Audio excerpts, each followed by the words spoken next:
Hello दोस्तों, मेरा नाम अमरीक सिंह चौहान है और मैं विंटेज कैंपस रुड़की में as a English teacher work करता हूं। और आज हम इस सीरीज़ का पहला लेक्चर यहां पे लेने जा रहे हैं, जिसमें हम लोग आपको पढ़ाएंगे टेंस। और चलिए ज़्यादा बात नहीं करते हुए पहले टॉपिक को स्टार्ट कर लेते हैं, क्योंकि सारा तो यहीं पे नज़र आएगा कि क्या है या क्या नहीं है। तो चलिए स्टार्ट कर लेते हैं। सभी तैयार हैं? चलिए ठीक है, स्टार्ट कर लेते हैं अब। तो दोस्तों, आज का हमारा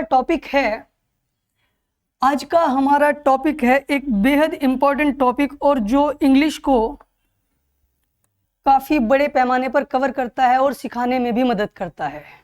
और दोस्तों, टॉपिक का नाम है टेंस। बोलो, क्या नाम है? टेंस। टॉपिक का नाम है जी आपका टेंस। अब इस टेंस को पढ़ने और समझने के यूं तो कई तरीके हो सकते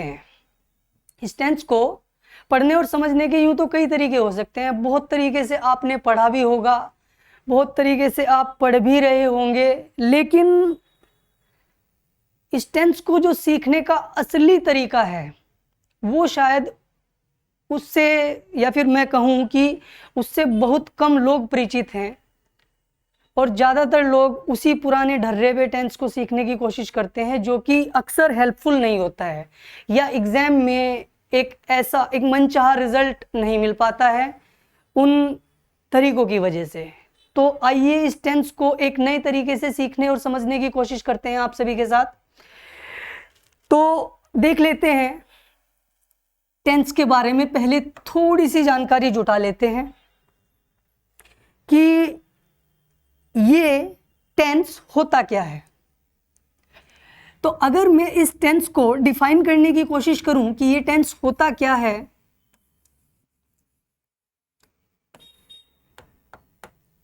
तो टेंस क्या होता है दोस्तों? आप में से शायद ज्यादातर बच्चे ये कहें कि टेंस होता है टाइम। कुछ बच्चे जिन्हें हिंदी ट्रांसलेट करने का शौक है वो कहेंगे कि टेंस होता है काल, और काल होता है समय। तो बात तो फिर वहीं आके रुक गई। लेकिन दोस्तों, टेंस का वास्तविक मतलब टाइम नहीं होता, या फिर मैं ये कहूं कि सिर्फ टाइम नहीं होता है। आइए देखिए कैसे। इस बात को समझते हैं। आपके सामने 4 सेंटेंसेस मैं लिखने जा रहा हूं, इनको देखना, पढ़ना और समझना। पहला सेंटेंस है, भैया कलर कौन सा चुनाव करूं? चलो ये कर लेते हैं। चमकेगा? नहीं चमकेगा, ये कर लेते हैं। तो इस टेंस को जब मैं समझाने जा रहा हूं तो मैं आपके सामने 4 सेंटेंसेस लिखता हूं, उनको पढ़ना, देखना और समझना। पहला सेंटेंस में लिखने की कोशिश करूं, अगर मैंने कहा आई राइट अ लेटर। पहला सेंटेंस हुआ आई राइट अ लेटर। ये हुआ जी आपका सेंटेंस नंबर 1। अगर मैं सेंटेंस नंबर 2 लिखना चाहूं, चलिए मैं लिख ही देता हूं। आई am writing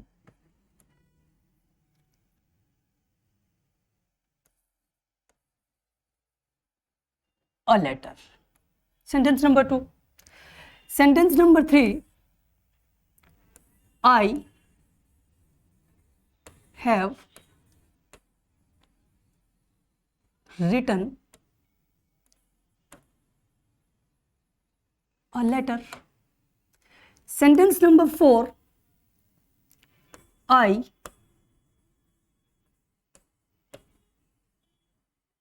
have been writing this letter. तो आप लोगों के सामने मैंने 4 सेंटेंसेस लिखे हैं। अगर आप इन्हें रीड करेंगे तो ऐसा पाएंगे, I write a letter, I am writing a letter, I have written a letter, and the fourth sentences is I have been writing this letter. तो ये 4 sentences आपके सामने हैं और इन 4 sentences की मदद से मैं आपको ये समझाने की कोशिश करूंगा कि एक्चुअली में what is tense, एक्चुअली में what is tense, यानी कि टेंस की एक्चुअल डेफिनेशन क्या है, टेंस की एक्चुअल डेफिनेशन क्या है। इन 4 सेंटेंसेस के थ्रू हम ये समझने की कोशिश करेंगे। तो अब अगर मैं आपको ये बात समझाना चाहूँ, अब अगर मैं एक बात समझाना चाहूँ तो अब बातचीत कुछ ऐसी होगी कि अगर मैं कहता हूँ चलिए एक तरफ मैं लिख लेता हूँ जी टाइम, क्या लिख लेता हूँ, टाइम। एक तरफ मैंने लिखा टाइम और एक तरफ मैंने लिखने की कोशिश की जी स्टेट। बोलो क्या लिखा भैया, स्टेट। टाइम आप जानते हो, स्टेट का मतलब यहां पे कोई टेरिटरी से नहीं है, यानी कि इसका मतलब ज्यादातर बच्चे कभी ये सोच ले कि राज्य है, राज्य से नहीं है। स्टेट का मतलब है यहां पे अवस्था से, ठीक है जी। तो अब अगर मैं इन चारों सेंटेंस में अगर थोड़ी सी बातचीत करना चाहूं तो मैं यहां पे देख रहा हूं कि यहां पे लिखने का एक्शन हो रहा है, यहां पर भी लिखने का एक्शन हो रहा है, यहां पर भी लिखने का एक्शन हो रहा है और यहां पर भी लिखने का एक्शन हो रहा है। और इस एक्शन को ही दोस्तों हम लोग कहते हैं वर्ब। बोलो क्या कहते हैं, वर्ब। इस एक्शन को ही हम लोग वर्ब के नाम से जानते हैं। Verb is action word, verb is a action word, verb एक एक्शन वर्ड है। बोलिए, वर्ब एक एक्शन वर्ड है। अब अगर मैं आपसे ये पूछना चाहूं, अब अगर इन चारों सेंटेंसेस के अंदर अगर मैं आपसे पूछना चाहता हूं कि पहले सेंटेंस में ये जो एक्शन है इस एक्शन का टाइम क्या है, तो शायद आप लोगों की तरफ से जवाब आएगा कि सर इस एक्शन का जो टाइम है, इस एक्शन का जो टाइम है सर वो है प्रेजेंट। कौन सा है जी, प्रेजेंट। इस एक्शन का सर जो टाइम है वो है प्रेजेंट।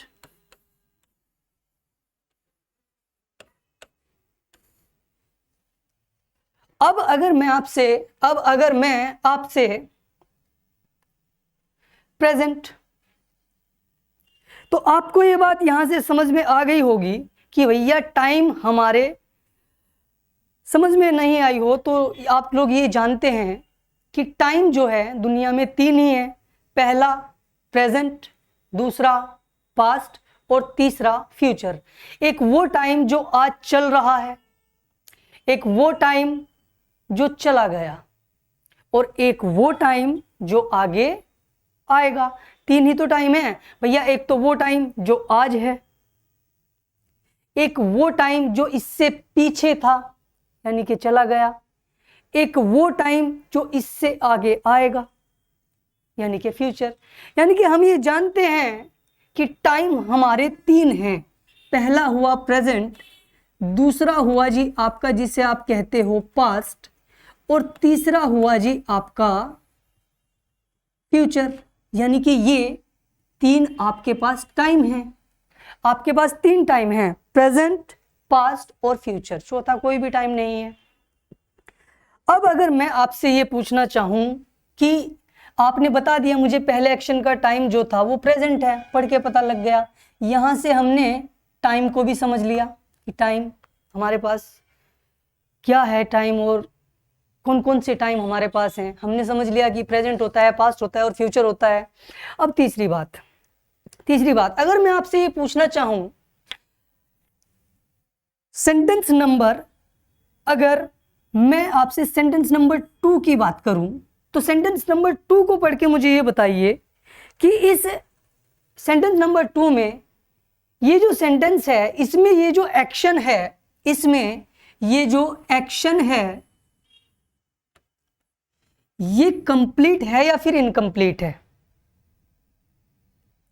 सेंटेंस नंबर 2 में ये जो एक्शन है, I am writing a letter,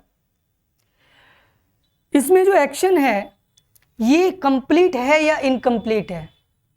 तो ऑब्वियसली हमें नजर आ रहा है कि मैं एक पत्र लिख रहा हूं, तो इसका मतलब लिखने का काम अभी भी जारी है। तो आपने बताया कि सर सेंटेंस नंबर 2 के लिए, सेंटेंस नंबर 2 के लिए एक्शन जो है अभी कंप्लीट नहीं है, चल रहा है। तो आपने कहा कि सर एक्शन नंबर 2 के लिए जो स्टेट है ना वो है सर इनकम्प्लीट। बोलो जी कैसी है? इनकम्प्लीट। अब अगर मैं इसी तरीके से सेंटेंस नंबर 3 पर आऊं, I have written a letter, क्या मतलब है कि एक पत्र मैंने लिख लिया। इसका मतलब अगर मैं इस एक्शन की अगर मैं स्टेट जानना चाहूं कि कंप्लीट है या इनकम्प्लीट है, तो आपकी तरफ से जवाब आएगा कि सर ये तो कंप्लीट है, कि सर ये तो कंप्लीट है, ये तो कंप्लीट है, ओके ये कंप्लीट है। अब अगर मैं आपसे पूछना चाहूं, वापस मैं आपको लेकर जाऊं सेंटेंस नंबर 1 पे, अगर मैं आपको वापस लेकर जाता हूं सेंटेंस नंबर 1 पे, आई राइट अ लेटर, मैं एक पत्र लिखता हूं। अब अगर मैं इसमें पूछना चाहूं कि इस एक्शन की स्टेट क्या है, तो आपकी तरफ से जवाब आने में हल्की सी मुश्किल होगी। शायद आप यहां पर ये डिसाइड ना कर पाए, शायद आप यहां पर ये डिसाइड कर ना पाए इस बात को सुनने के बाद, मैं एक पत्र लिखता हूं, अब पता नहीं पत्र कंप्लीट है या फिर इनकम्प्लीट है, आप डिसाइड नहीं कर पा रहे हो। तो इसी वजह से मेरे दोस्तों, इसी वजह से, चलिए बाद में करेंगे बात इसके बारे में, पहले इसे लिखते हैं note decide, not decided, decide नहीं कर पाए हम यहां पे। क्लियर? ये 3 स्टेट आ गई हमारी। पहले सेंटेंस में अगर मैं इस एक्शन की स्टेट की बात करूं तो आपने कहा नॉट डिसाइड। दूसरे सेंटेंस में अगर मैं इस एक्शन की स्टेट की बात करूं तो आपने कहा इनकम्प्लीट। तीसरे में सर आपने कहा कि एक्शन की जो स्टेट है वो कंप्लीट है। चौथे पे अभी बात नहीं करेंगे, इसको अभी आप रहने दीजिए, उसके बाद बात करेंगे। हमें 3 स्टेट पता लगी। तो मेरे अब दोस्तों, अब एक बात ध्यान से समझिए, जिस स्टेट को आपने कहा है जिसमें आप डिसाइड नहीं कर पाए, जिस स्टेट को आप डिसाइड नहीं कर पाए, उसी स्टेट को ग्रामरियन ने नाम दिया इंडेफिनिट। बोलो जी कैसे स्टेट है ये? Indefinite. I write a letter जो है, एक इसमें जो एक्शन की स्टेट है वो कैसी है? इंडेफिनिट, यानी कि डिसाइड नहीं कर सकते, ये पता नहीं लगता कि एक्शन पूरा हुआ है या फिर नहीं हुआ है, whether the action is complete और इनकम्प्लीट। मेरी बात समझ रहे हो? ये बातें।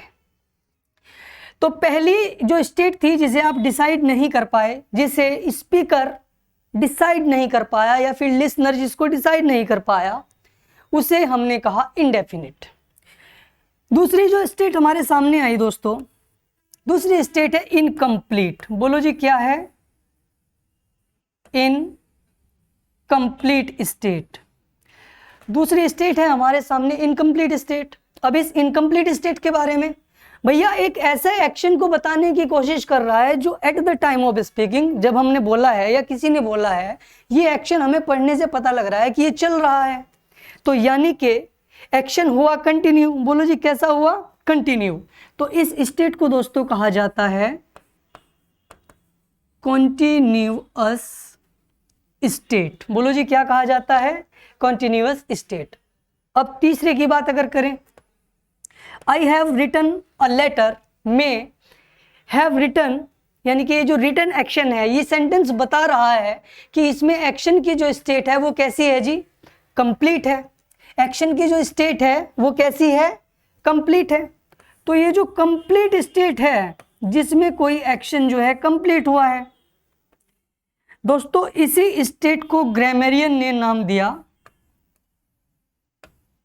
परफेक्ट। बोलो जी क्या नाम दिया? Perfect state. बात समझ में आई? Perfect state. अब ये जो इंडेफिनिट है और ये जो कॉन्टिन्यूअस है और ये जो परफेक्ट है, these all are called state. और भैया स्टेट किसकी?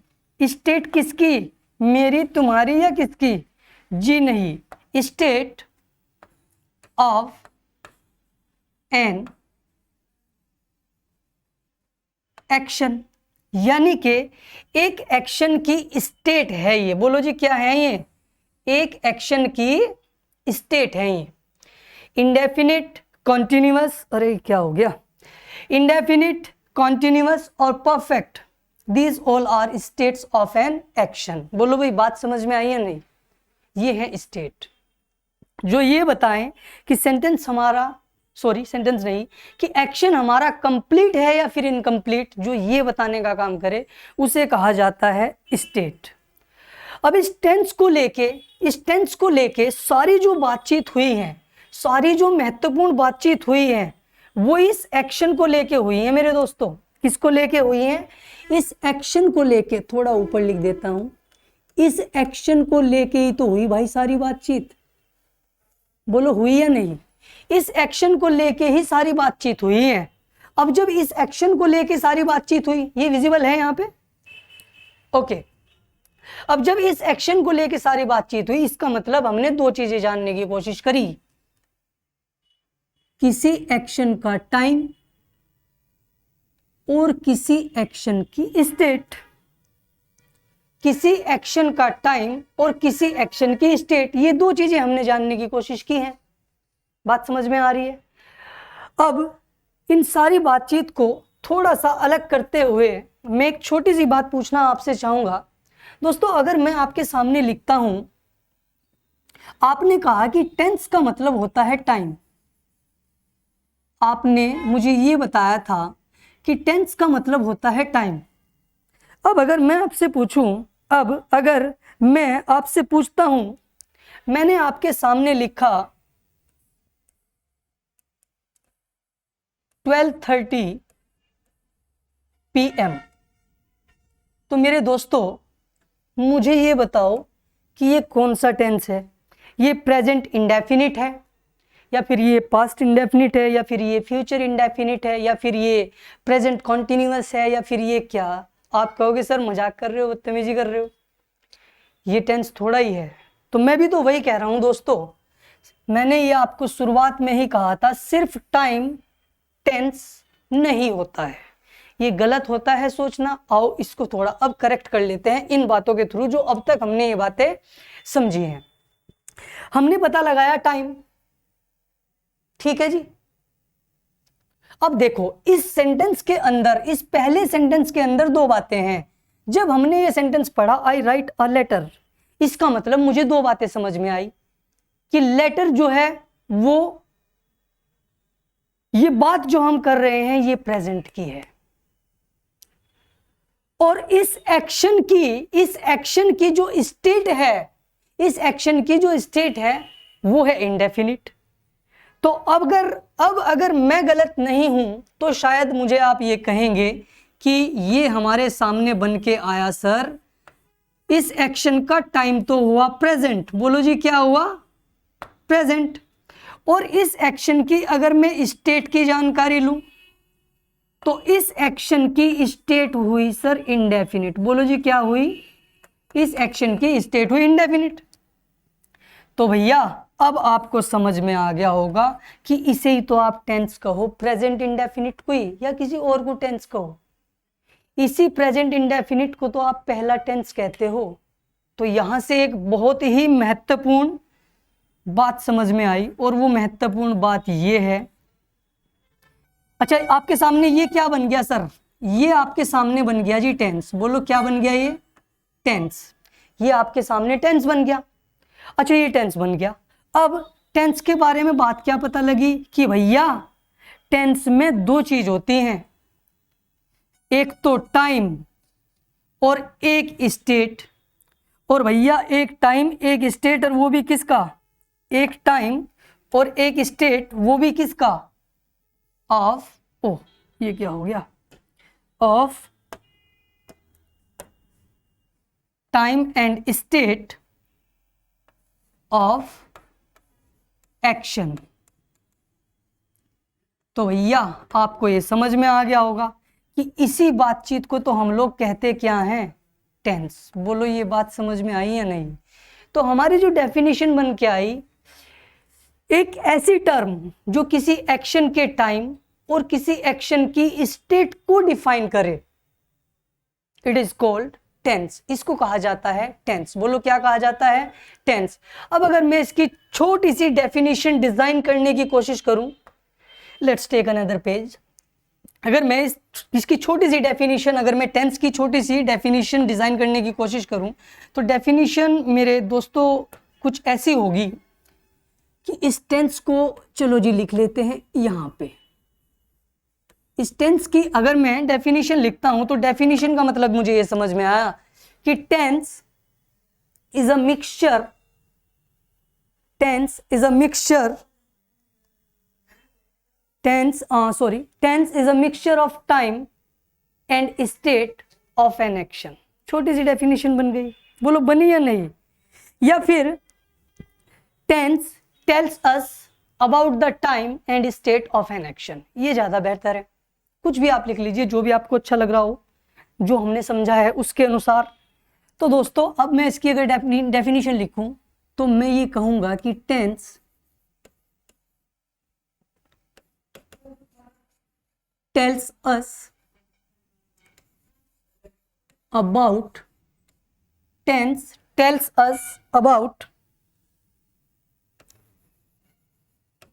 time and state of an action। ये है टेंस की actual definition. Tense tells us about time and state of an action. तो अगर मैं इसे अगर थोड़ा मैं सिंबल के तौर पे दिखाना चाहूं, तो हमें बात ये समझ में आती है कि ये जो हमारा टेंस है, ये जो हमारा टेंस है एक्चुअल में कुछ और नहीं, ये दो चीजों को बताता है। First is time, second is state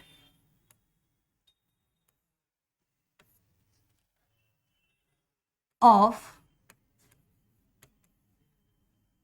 action. बोलो भाई बात समझ में आ रही है नहीं, बोलो जी ये बात समझ में आ रही है नहीं दोस्तों।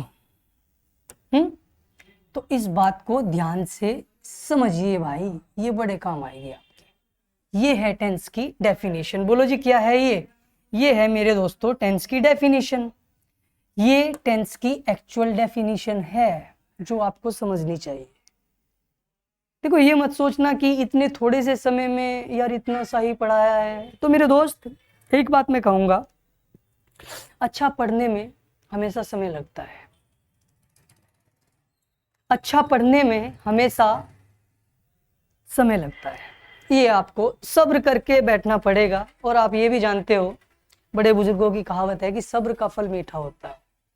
आप अगर कामली और बहुत पेशेंट के साथ अगर इस लेक्चर को देखेंगे, तो यकीन मानो मैं आपसे ये प्रॉमिस करता हूँ कि आप काफ़ी कुछ सीखेंगे और बहुत हेल्पफुल आपके लिए हो, आपके आने वाले एग्जाम्स के लिए, आपकी आने वाली लाइफ के लिए, हर तरीके से आपको बहुत अच्छे तरीके से वो मदद करेगा।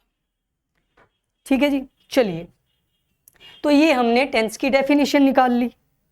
तो यहाँ से हमें टेंस के बारे में जानकारी मिली कि हमारे जो टेंस हैं वो कितने होते हैं। भैया इस बात को समझिए, ये हमारे सामने अगर मैं टाइम की बात करूं तो बेसिकली 3 तो हमारे सामने टाइम आए, और भैया स्टेट आई हमारे सामने। तो एक हमारा टाइम हुआ प्रेजेंट, बोलो जी क्या हुआ, प्रेजेंट। दूसरा हमारा टाइम हुआ पास्ट, और तीसरा सर हमारा टाइम हुआ जी फ्यूचर। ये 3 टाइम है हमारे पास। स्टेट के बारे में पहली स्टेट हमारे सामने निकल के आई इंडेफिनिट, और दूसरी स्टेट हमारे सामने निकल के आई कॉन्टिन्यूअस, और तीसरी जो स्टेट है हमारे सामने निकल के आई सर परफेक्ट। यही अब तक यही तो हमने सीखा है। तो इस हिसाब से हमारे कितने टेंस डिजाइन होते हैं, आओ चलो देख लेते हैं एक बार। हमारे टेंस डिजाइन होते हैं sir present indefinite, present continuous, present perfect. बोलो बात समझ में आई? आगे भी same pattern we will follow. First past indefinite, past continuous, future sorry past perfect. ठीक है जी। अब इस फ्यूचर के बारे में थोड़ी सी बात कहूंगा। दोस्तों, जिन लोगों ने इस लैंग्वेज को डिजाइन किया है एक्चुअल में वो इस फ्यूचर को टेंस नहीं मानते। अब इसके बारे में राय हो सकती है लोगों की कि नहीं ऐसा नहीं होता, क्योंकि बहुत किताबें हैं जो लिख के बताती हैं कि future indefinite tense, future continuous tense, future perfect tense, ये सब बताते हैं कि फिर इनको टेंस कहते क्यों हैं। इसका एक वैलिड रीजन है और इसकी जानकारी आपको मिलेगी मॉडल वर्ब के दौरान। इसकी जानकारी आपको मिलेगी मॉडल वर्ब के दौरान। जब आप मेरे साथ मॉडल वर्ब पढ़ रहे होंगे तब आपको इसकी जानकारी मिलेगी कि ऐसा ग्रामरियन या फिर जिनकी इंग्लिश ये लैंग्वेज है वो क्यों कहते हैं कि future is not a tense. ये वैलिड पॉइंट है इसमें। ठीक है जी, चलिए खैर आगे बात करेंगे। तीसरा, फिलहाल के लिए हम ऐसे ही मान के चलेंगे जैसे सब चीजें नॉर्मल हैं। आपका टेंस बनता है future indefinite, future continuous and future perfect. मन में समझ लीजिए, समझने के लिए क्लियर हो गई ये बात। तो ये हमारे टेंसेस बन गए जो हमें पढ़ने हैं, ये हमारे बन गए जी टेंसेस। दूसरी बात, चलो ये हमारे टेंसेस बन गए। अब वापस चलते हैं अपने पेज नंबर 1 पर। बोलो जी कहाँ चलते हैं? पेज नंबर 1 पर। पेज नंबर 1 पे अब मैंने आपको ये सेंटेंस नंबर 4 कहा था कि इसको भी रोक दीजिए। अब चलो अब इस पे बात कर लेते हैं। चलो भैया इस पे बात कर लेते हैं। तो इस पे करने वाली बात क्या है? पहले भाई सेंटेंस पढ़ो एक बार। I have been writing this letter. मैं इस लेटर को लिख रहा हूँ, मैं इस लेटर को लिख रहा हूँ। इसका मतलब ये पढ़ के समझ में आया। देखो भाई,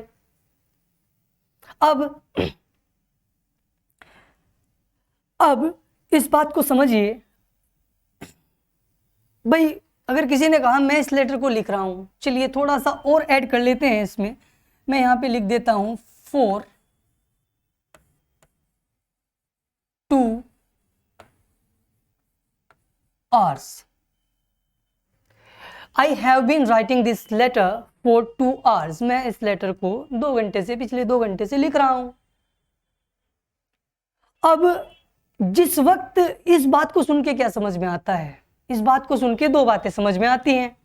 मैं पिछले 2 घंटे से इस लेटर को लिख रहा हूं। इसका मतलब जिस वक्त ये बात बोली गई, जिस वक्त ये बात बोली गई तो उस एक्शन का, अच्छा इससे क्या पता लगता है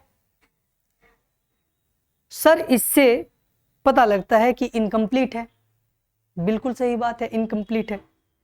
चलो, इनकम्प्लीट होने के साथ साथ इससे एक और बात का पता लगता है कि इस एक्शन का कुछ हिस्सा दोस्तों कंप्लीट हो चुका है और कुछ हिस्सा अभी बाकी है। ये बात इससे पता लगती है। यानी कि बात क्या समझ में आई? इसमें तो भैया दोनों ही सेंस आ गई आपकी। इसमें आपकी दोनों ही सेंस आ गई कि भैया इसकी जो स्टेट है वो कंप्लीट भी बता रही है, कंप्लीट स्टेट को भी बता रहा है, और ये तो इनकम्प्लीट स्टेट को भी बता रहा है। 2 बातें बताने का काम ये कर रहा है। ये तो कंप्लीट स्टेट को भी बता रहा है और ये इनकम्प्लीट स्टेट को भी बता रहा है। सेंटेंस नंबर 4 की बात कर रहे हैं दोस्तों। मैं पिछले 2 घंटे से यह लेटर लिख रहा हूं। इसका मतलब क्या है? इसका मतलब यह है दोस्तों कि एक्शन अभी कंप्लीट नहीं है, लिख दिया मैंने इनकम्प्लीट। लेकिन इसमें एक और नई बात जो पता लगती है वो ये है कि इस एक्शन का कुछ हिस्सा कंप्लीट हो चुका है जिस वक्त हमने ये बात बोली। क्लियर? क्लियर। तो उसके लिए हमने कहा कि ये कंप्लीट है, उसके लिए हमने कहा ये कंप्लीट है। अब भैया दोनों स्टेट आ गई इसमें, यानी कि इस सेंटेंस में दोनों स्टेट हमें दिखाई दे रही हैं। तो अब इस स्टेट को क्या नाम दे? अब इस स्टेट को क्या नाम दे? अब ये स्टेट को कोई नया नाम देने की जरूरत नहीं है, क्योंकि कंप्लीट के लिए हम लोग पहले ही नाम दे चुके हैं, दैट इज परफेक्ट। और इनकम्प्लीट के लिए हम लोग पहले ही नाम दे चुके हैं, दैट इज कॉन्टिन्यूअस। बोलो सर बात समझ में आ रही है नहीं? That is continuous. तो ये जो हमारी स्टेट है, वास्तव में ये जो हमारी चौथी स्टेट है, जैसे होता नहीं साइंस में मैटर की स्टेट होती है, सॉलिड, लिक्विड, गैस, और चौथी कौन सी होती है? कौन बताएगा? चौथी होती है दोस्तों, चौथी जो स्टेट होती है वो होती है आपकी प्लाज्मा। वैसे ही एक स्टेट है प्लाज्मा, के बारे में आप पढ़ लेना एक्चुअल में, चलो उसको छोड़ो। तो ये एक ऐसी स्टेट है जिसमें एक नहीं, एक्चुअल में स्टेट 1 और स्टेट 2 का ये मिक्सचर है आपके सामने। बोलो क्या है जी? ये एक मिक्सचर है आपके सामने दो स्टेट का। तो दोस्तों परफेक्ट कॉन्टिन्यूअस कोई अलग से स्टेट नहीं होती है, एक्चुअल में ये दो स्टेट्स का मिलन है, दो अवस्थाओं का मिलन है, जो ये चौथा सेंटेंस बताने की कोशिश कर रहा है। अब इस स्टेट को भी अगर मैं यहां पे लिखना चाहूं तो ये हमारे सामने आ गई जी, परफेक्ट कॉन्टिन्यूअस। बोलो क्या आ गया? ये परफेक्ट कॉन्टिन्यूअस। तो इस हिसाब से आपके टेंसेस और बढ़ जाते हैं और बन जाते हैं। भाई क्या क्या टेंसेस बन गए आपकी तरफ से? चलो जी, आपने कहा कि सर एक तो हमारा बन गया प्रेजेंट परफेक्ट कॉन्टिन्यूअस, एक हमारा बन गया पास्ट परफेक्ट कॉन्टिन्यूअस, एक हमारा बन गया फ्यूचर परफेक्ट कॉन्टिन्यूअस। क्लियर हो गई बात? बोलो क्लियर है ये बात? तो देखो अब तुम एक टाइम के साथ 4 स्टेट्स कैन बी कनेक्टेड, एक टाइम के साथ 4 स्टेट कनेक्ट की जा सकती हैं। तो इसका मतलब हमें समझ में आया कि ये जो हमारा कैलकुलेशन बनता है, ये बनता है 4 × 3 का। इसका मतलब जो हमें समझ में आई बात, हमें जो टोटल टेंसेस पढ़ने हैं, दैट इज 12। बोलो भाई कितने पढ़ने हैं? हमें पढ़ने हैं जी 12 टेंसेस। बोलो बात समझ में आई या नहीं? तो ये सभी के सभी टेंसेस जो हैं हमें पढ़ने हैं। ये टोटल हमारे 12 टेंस हमको पढ़ने हैं। इन्हीं के बारे में हम बात करेंगे और इन्हीं को आगे हम डिटेल में एक के बाद एक करके समझते जाएंगे। अपनी बात को विराम देने से पहले एक छोटी सी बात आपको और समझाना चाहूंगा दोस्तों। देखो, जब आप लैंग्वेज की बात करते हो ना दोस्तों, अरे ये क्या हो गया भाई? जब आप लैंग्वेज की बात करते हो ना दोस्तों, पहले तो इसे हटाओ, हट जा। जब आप लैंग्वेज की बात करते हो ना दोस्तों, तो यार हट जाना। अच्छा नहीं हटता, अब तो हटेगा दोस्त।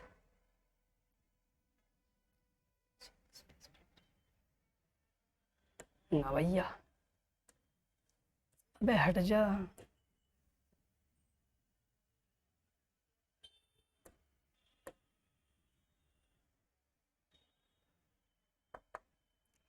चलो खैर, इसको हटा, फिर हटेगा ये। देखिए दोस्तों, जब आप किसी भी लैंग्वेज की बात करते हो ना मेरे दोस्तों, सीखने की, तो भाइयों लैंग्वेज के लैंग्वेज के जो आपके सामने पिलर है ना, लैंग्वेज के जो आपके सामने पिलर है ना दोस्तों, लैंग्वेज के 4 फंडामेंटल पिलर्स होते हैं जो बातें आपको सीखनी होती हैं, समझनी होती हैं किसी लैंग्वेज को बेहतर लेवल पर समझने के लिए। अब वो कौन कौन सी बातें हैं? तो वो बातें हैं दोस्तों हमारी, पहली बात जो हमारे, यार ये क्या हो रहा है, पहली जो बात हमारे सामने आई, तो वो पहली बात ये है मेरे दोस्त, पहली बात ये है कि उसमें सबसे पहला जो पिलर आता है वो आता है आपका लिसनिंग। बोलो जी क्या आता है? लिसनिंग। इसके बाद लैंग्वेज का जो दूसरा पिलर आता है वो आता है स्पीकिंग। और तीसरा जो इंपॉर्टेंट पिलर लैंग्वेज का आता है वो है जी आपका रीडिंग। बोलो क्या है? रीडिंग। चौथा और सबसे ज्यादा इंपॉर्टेंट, जिसमें आपको एग्जामिनेशन भी सवाल पूछता है, दैट इज रिटन। रिटन नहीं, थोड़ा सा बदलेंगे तो हट, दैट इज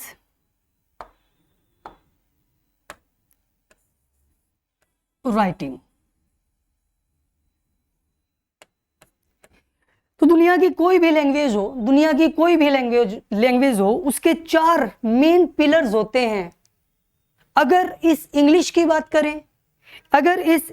बात करें, तो इसके भी वही 4 पिलर्स होते हैं। पहला हुआ लिसनिंग, दूसरा हुआ स्पीकिंग, तीसरा हुआ रीडिंग और चौथा हुआ मेरे दोस्त राइटिंग। अब इन चारों पिलर्स को एक नाम से जाना जाता है, शॉर्ट फॉर्म है इसका LSRW। तो दोस्तों ये बात तय है बिल्कुल कि अगर आप अपने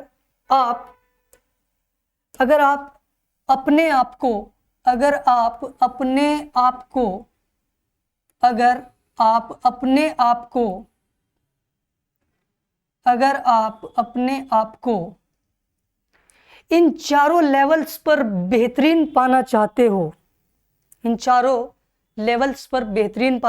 हो, तो आपको धैर्य संयम बनाए रखना है और चीज़ों को एक के बाद एक करके समझाना है। मैं आपको कंप्लीट टेंस और बहुत ही मतलब तीनों लेवल पे, बेसिक लेवल, एडवांस लेवल और एक जो बीच में आ जाता है मीडियम लेवल, इंटरमीडिएट भी जिसको बोलते हैं। तो इन तीनों ही लेवल पे आपको मैं बहुत अच्छे से प्रिपेयर आपको कराऊंगा और अपनी तरफ से संपूर्ण प्रयास लगाने की बिल्कुल कोशिश करूंगा कि पूरी ईमानदारी के साथ अपना एफर्ट लगाया जाए ताकि बच्चे कुछ सीख पाएं और हमारे पास जो है वो बच्चों को मिल पाए। तो इन चारों पिलर्स पर हमें काम करना होता है। ऐसे इस सीक्वेंस में लिखने के पीछे भी एक वजह है कि भैया जीवन में सबसे पहले किसी लैंग्वेज की आवाज ही कानों में पड़ती है। क्लियर है जी बात? आप पैदा हुए, पापा की गोद में दिए गए, पापा ने कहा मेरा बच्चा, हिंदी में। किसी अंग्रेज के घर पैदा हुए तो कहेगा oh my little son, my little beautiful son, ऐसा कुछ। किसी और लैंग्वेज वाले के घर हो गए पैदा तो वो कुछ और कहेगा, वो कुछ और। तो सबसे पहला जो पिलर आता है वो लिसनिंग ही है, आप सुनते ही हो किसी लैंग्वेज को, आपके कानों में पड़ती है। फिर कुछ समय बाद आप उसको बोलना सीखते हो, पहले थोड़ा सा डगमगा कर, थोड़ा सा गलत, फिर धीरे धीरे सही बोलना सीखते हो। उसके बाद आप पढ़ना सीखते हो, और मेरे दोस्तों उसके बाद आखिर में आप लिखना सीखते हो। तो ये चारों पिलर्स एक सीक्वेंस में चलते हैं, इनको मेंटेन करके रखना पड़ता है सिखाने और सीखने के इस प्रोसेस में। तो आज के लिए इतना ही है, और बहुत बहुत धन्यवाद कि आप सभी लोगों ने इसे बहुत अच्छे से सुना और ध्यान से समझा। और मैं उम्मीद करता हूं कि आपको बहुत कुछ सीखने को मिलेगा, और मैंने ईमानदारी से प्रयास करने की कोशिश की है। अच्छा लगा हो तो कुछ अच्छा बोल देना, और क्या, बस।